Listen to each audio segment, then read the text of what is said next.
ನಿಮ್ಗೂ ಇದೇ ಪ್ರಾಬ್ಲಮ್ ಆಗ್ತಾ ಇದ್ಯಾ? ತುಂಬಾ ಫ್ರಿಜಿ ಹೇರ್ಸ್ ಇದ್ಯಾ? ತುಂಬಾ ಸಿಕ್ ಆಗ್ತಾ ಇದ್ಯಾ? ಕೂದಲು ಯಾವ ತರ ಬಾಚ್ಬೇಕು, ಏನ್ ಹಚ್ಬೇಕು ಅಂತ ಗೊತ್ತಾಗ್ತಾ ಇಲ್ವಾ? ನಾನ್ ನಿಮ್ಗೊಂದು ಟಿಪ್ಸ್ ಹೇಳ್ತೀನಿ. ಸೊ ನೋಡಿ, ಇಲ್ಲಿ ಬಂದು ಲಿವಾನ್ ಅನ್ಬಿಟ್ಟು, ಸೊ ಇದು ಬಂದು ಈ ಒಂದು ಸ್ಪ್ರೇನ. ಸೊ ಜಸ್ಟ್ ಏನಿಲ್ಲ ನೋಡಿ, ನಾನು ಹಾಕ್ತೀನಿ ಇಲ್ಲಿ.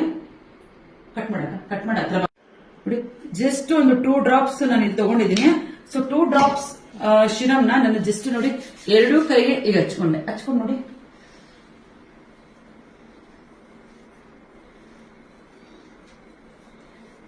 ನೋಡಿ ನೀಟಾಗಿ ನಿಮ್ಮ ಒಂದು ಸಿಕ್ಕೆಲ್ಲ ನೀಟಾಗಿ ಹೋಗುತ್ತೆ.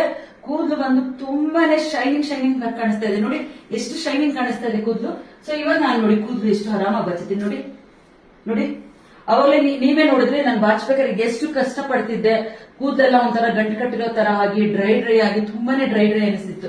ಇವಾಗ ನೋಡಿ ಎಷ್ಟು ಆರಾಮ್ಸೆ ನಾನು ಕೂದಲನ್ನ ನೀಟಾಗಿ ಬಾಚ್ತಾ ಇದ್ದೀನಿ. ಸೊ ನಿಮ್ಗೇನಾದ್ರೂ ಈ ಪ್ರಾಡಕ್ಟ್ ಬೇಕಾದ್ರೆ, ಸೊ ಇದು ನನ್ನ ಹತ್ರನೇ ಸಿಗುತ್ತೆ, ಬೇಕಾದ್ರೆ ನಾನೇ ನಿಮ್ಗೆ ಕಳಿಸ್ಕೊಡ್ತೀನಿ ಕೊರಿಯರ್ ಮುಖಾಂತರ. ನಿಮ್ಗೆ ಬೇಕು ಅಂತ ಅಂದ್ರೆ, ಸೊ ಬೇಕು ಅಂತ ನನಗೆ ಕಾಲ್ ಮಾಡಿ, ಸೊ ನಾನು ಕೊರಿಯರ್ ಮಾಡ್ತೀನಿ. Thank you so much.